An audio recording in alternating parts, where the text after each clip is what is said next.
국제유가가 큰 폭으로 떨어졌습니다.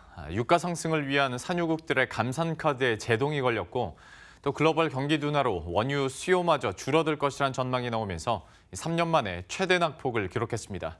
박경민 기자입니다.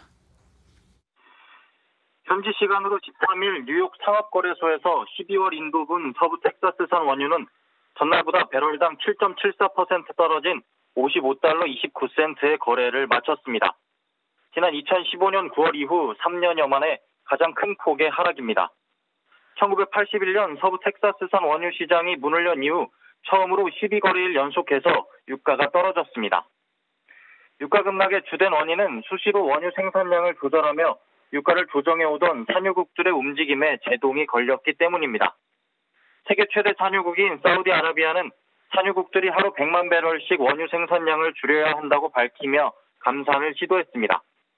하지만 미국 트럼프 대통령이 트위터를 통해 사우디아라비아와 석유 수출국 기구는 원유 생산을 줄이지 않을 것이라고 압박을 가하면서 공급 과잉 우려가 확산됐습니다. 글로벌 경기 둔화로 인해 내년도 원유 수요가 하락세로 돌아설 것이란 예상도 유가 하락을 부채질했습니다. 석유 수출국 기구는 11월 월간 보고서에서 내년 원유 수요가 올해보다 일평균 129만 배럴 증가할 것으로 예상했습니다. 지난달 냈던 보고서보다 7만 배럴이 하향 조정됐습니다. 미국과 중국의 무역전쟁 장기화와 미국의 금리 인상 움직임으로 글로벌 교역량이 줄어드는 추세가 영향을 미친 것으로 풀이됩니다.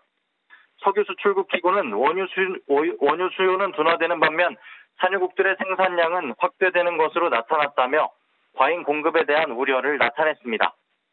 트럼프 행정부가 이란 제재와 관련해 한국 등 8개국에 대해 이란산 원유 수입 금지 조치를 면제하기로 한 것도 유가가 하락세로 돌아선 원인으로 보입니다.